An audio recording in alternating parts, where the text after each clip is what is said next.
As soon as you open Android Studio, if it is installed on your system, you'll get a screen like this. This is called the welcome screen, and the current version that I'm using is 4.0, and that is also indicated. So you please make sure that you're following the installation procedure given on developer.android.com. Now once you get this welcome window, if you want to create a new project, you just click on this option, then you'll get a wizard. So this is the screen from where you can select your activity template. As we want to build everything from scratch, I will be choosing empty activity now.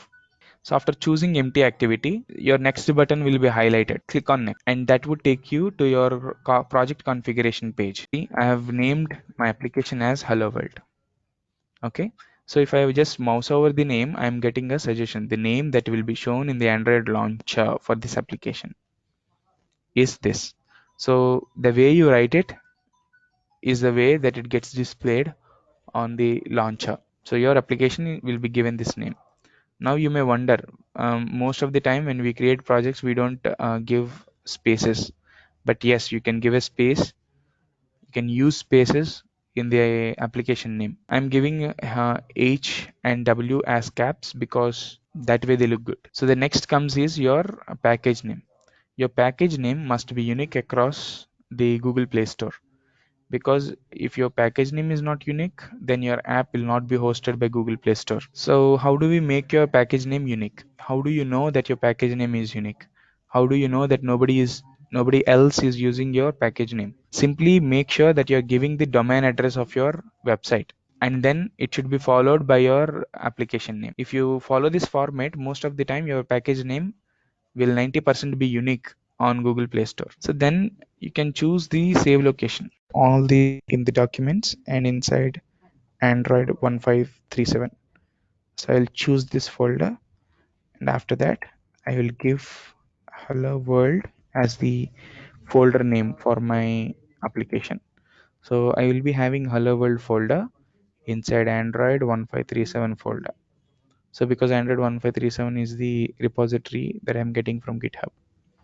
So Hello World will be a folder created inside of it. Now choose your programming language to Java. Now we get the important thing, which is minimum required SDK. So the minimum required SDK for Android applications should be set up, because if you set up API 21 as the minimum required SDK that corresponds to Android 5.0, then um, then all the features in 5.0 can be utilized to build an app. So if you are choosing a lower end version, suppose you choose API 14, in that case you will only have features that are available on Ice Cream Sandwich, which you can use to build an app. So the least version that you select for your Android application is going to restrict the feature set that you want to incorporate on your mobile application, because the features that are available on the higher end devices will not be available on the lower end devices. If you're targeting the lower end device, then you have to compromise on a few features that you want to incorporate in your app. And if you build an app for a lower end device, it will definitely run on a higher end device, because all the features that are available on the lower end device will also be available on higher end device. Okay, so the minimum required SDK is the least version that your app can run on. And please first make a notes about what you're going to build and what features do you require. Based on that, you can come to a conclusion about which minimum required SDK has to be selected. So that would definitely help you to target more number of users.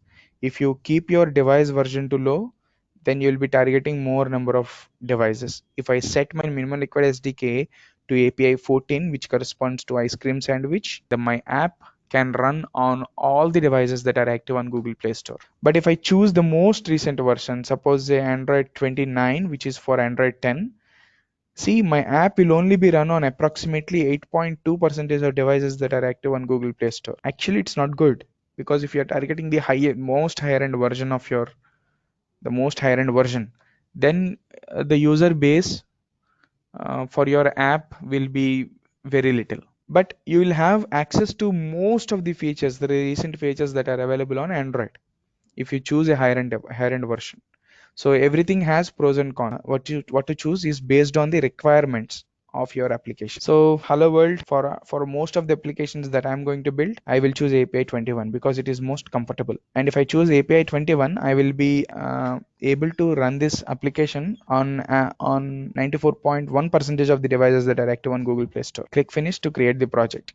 As soon as you click finish, you might have observed that there is a project created for you. And that is how you create a project in Android. In the next video, we will see the project structure.